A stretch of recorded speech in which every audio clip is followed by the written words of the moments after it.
لەگەڵمان بن لە ئستۆدیۆی کراوە لەناو فستیڤاڵی تەحینی ئامێدی کە ئەمە سێمین فستیڤاڵە بەڕێوە دەچێت. بێگومان ئێمە زۆر فۆکسمان خستە زۆر بابەتی جیاواز، بەڵام ئەوەی کە زۆر گرنگە کە ئەمانوێت زیاتر قسەی لەسەر بکەین ئەو فراهەمبوونی ئەمن و ئاسایشەیە کە ئێستا هەیە بۆ خۆتان دەزانن کە ماشەڵڵا جمەی دێت ئێرە. ڕەنگە من بەباشی گوێم لە دەنگی ئێوە نەبێ، بەڵام پێم خۆشە لەسەر ئەم بابەتەی کە ئێستا مێوە گفتوگۆی لەگەڵ کەم یاخود لەسەر بکەم ئەوە بێت کە تایبەتە بە ناحیەی کانێماسێ کە یەکێکە لەو ناحیانەی سەر بە قەزای ئامێدیە. بۆ خۆتان دەزانن لە کاتی هێرشەکانی تورکیا بۆ سەر ئەم ناوچانە خەڵکی ئەو دەڤەرانە چەندە زەرەرمەند و زیانمەند بوون، چ لە ڕووی گیانی چ لە ڕووی ماڵی. و لە ڕووی ئەوەی کە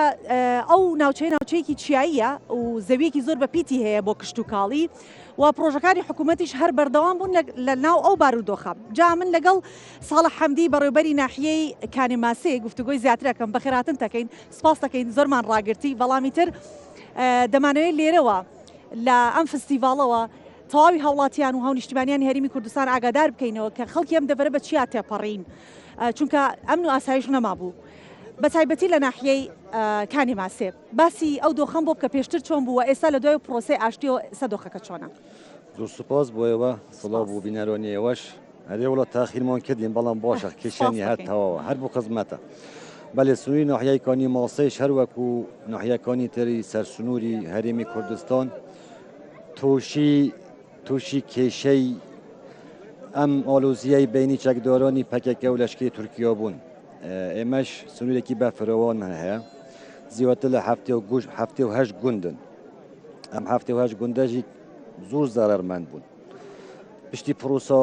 ئەوە بێدۆیی دەست پێکریا بە 6 مانگە تقریبن. زۆر تەسیر وەلمەکریش لای گەشت و گوزاری و هەلبەت پێشیامەیەکە تقریبا مە فەستیڤاڵا بەرهەمێ ناو خولکانی ماسی هەبووە بێم هیژە بەشدار بوون. وشلای خزمەت گوزاریە وەلکانی ماسێ پێشترژی بەری بێ پرۆسێژێک مە خزمەت گوزاری هەرۆ بەردەوام کردی.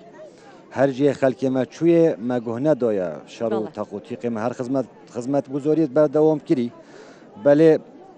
سەدێ پرۆسا ئاشتیە دێ پتر هەندەر بیت کوان پتر خزمەت گوزاریە بین یەت سەرەکی وەکو جادە ڕێکۆبوون کەهرە بە ئاوە خوشحالی فەلدی بەرنامەی حکوومەتێ و سەرۆکی حکوومەتێ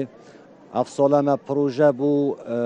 کشت و کاڵیژی کردن جوێت ئاوێ و بابەتی دیێت ئافدێری بەلێ بەداخەوە ئەفساڵە هەشکە ساڵی بوو ئینشاءڵڵا ساڵا بێتن بەلکی هەشکە ساڵی نەبیت و بەرهەمی بەرچۆفای گرین ئینشاءڵڵا. کاک ساڵح ئەوەی کە خەڵکی کانێماسی ئەنجامی دەدەن وەکو کاروبارێکە سوودی هەبێت بۆ ئابووری هەرێمی کوردستان کاری چاندنە، هەوڵ دراوە کە چۆن پشتیوانیان بکرێت، خەڵکی ناحیەکە چۆن پشتیوانیان لێ ئەکرێت بۆ نمونە فستیڤاڵی لەم چەشنەش بۆ ئەوان تا چەند گرنگە کە بێن لێرە بەشداری بکەن؟ زۆر گرنگە هەلبەت فیستاڤاڵا و فیستاڤاڵێ دی ئەوێت و پشتەوانیە ئیدارە پارێزگا دوو کێ تایبەت جەنابێ پارێزگایی و دیف ئەمری جەنابێ سەرۆکی حکوومەتێ جەنابێ کاک مەسرور بارزانی ئەم با فیستاڤاڵا پشتەوانی لێت کەین و تا ڕادەکێ باژی بەشدارین تێدا بنیاد تحتی و فیستاڤاڵی جات بێژم هەر هەمی و هیڤیا قایم مقامی و قەزا ئامێدیە بە هەلبەت بۆ ناساندنا بەرهەمێ ناوخۆیە دەڤەرێ و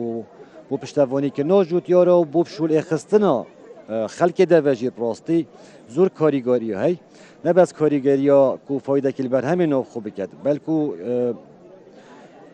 گەشت و گوزاری ژیتکەتن و قەزا ئامێدیە دەڤەرەکە ماشەڵڵا خودی کەرەم گەلێکێت گەلمەکریە شۆن کەرەم مۆژی ئەوە دەڤەرەکە گەشت و گوزاریە ئەف فیستاڤاڵەت بنە هاندەر و ئەو خەلکی دەڤەر نەدیتی ئەوژی بێن وێ دەڤەری بین و ساڵانە بەردەوامیە سەردوان وێ دەڤەری بکەن ئەڤە هەمیژی دی بەرنامەی حکوومەتێ کاری بوو خەلکی دەڤەری پەیداتکەن و سەوی بەرنامەی سەر ئەمری جەنابێ وان ئەمرێت بەردەوام بین. زۆر باشە. ئەوەی کە ئەمەوێت دەبارەی فستیڤاڵەکەەوە ئاماژەی پێ بکەین چەندێک لە جوتیاران وانی کە بەرهەمی خۆماڵی هەیەە لە ناحیەی کانێماسێ بەشداریان کردووە لەم فستیڤاڵە vê vîstavale helbet xoşhalî ve bêjim ku ev sala vîstavala me berhemîn xwemalî kanî masê berhemê me ye xwemalî ew ê ku devera me pê meşhûr ku sêvin sêva berwarî navû denge silkin افتشتت هنه هر روزا سیاوی استوالی سیو نما هنارن الورد میل بجدارت هل کنی ماسه پنگوینی بجدارن بر همیدیه هشکی الورد بجدارن هنارد مد بجدارن الورد زۆر باشە. چەند گوند لە کارێماسی چۆڵکران بەهۆی ئەو بارودۆخە ناهەموارەی کە هەبوو ئەو هێرشانەی کە ئەکرا وای کردبوو کە خەڵکی گوندەکان چۆڵ بکەن چەندێک لە خەڵکی گوندەکانیان چۆڵ کردبوو چەند گوند و ئەمە چ کاریگەری کردبووە سەر بار و گوزەرانی خەڵکی ئەوێ زیاتری سی گنده هات بونا چکول کردن که اف گنده خدمت گزاریش لهید ناف دابو بس چکول کردن واجی بو هنده بو کو سر و مال حالاتیان بیتا پاراسته خوشحالی و اف گنده تنه تونو که خلک مگل گنده شوکچی هنده گنده کم تینه بن اف گنده تنه جی خدمت گزاریت و درستن بر هفن اوی پروساشتیه ایشلا بردوام بیت هیویل که وقتی جناب سروی گویی بردوام بیت و پشتوانی اف پروساشتی کارت که نکاباش دل مکه پراستی وقتی دوری سنوری هم شلای کشتو گذاره و شلای چاندنه و شلای کوهاتنا قسکنا خلکی بود دوری و آوا کردنا گندت خود تأثیر مکه زۆر باشە وەکوی کە جەنابەت بەڕێوەبەری ناحیەی کانێماسی دەرفەتە بزانین ئەو پرۆژانەی کە ئێستا تەواو بوونە و ئەوانەیشی کە لە بواری جێبەجێکردنن بۆ ناحیەی کانێماسی چین ما پروژه ترگاوبان حتی نکیت دکات کن طب هلبت اماجه که پی بدم سر بابت پروسه آشتیه اکشمان پروژه استراتژیت مهم کو پروژه که ریکا گنده سر رو بو ریکا گنده اوره اف پروژه می دست پیکری بری پروسه آشتیه دست پی بکت هلبت دورکو سنوری بو یا باجی نبو پراستی بس چون که خلک ملگندی خوب و مکو حکومت مجبور ما خدمت وکیلی ما پروژه دەست پێکرد بەری پرۆژاشتی واتە سەرباری ئەو بارودۆخە حکوومەت هەر بەردەوام بۆ لە پرۆژەکانی لەو هەلبەت گوندێ شێڵازا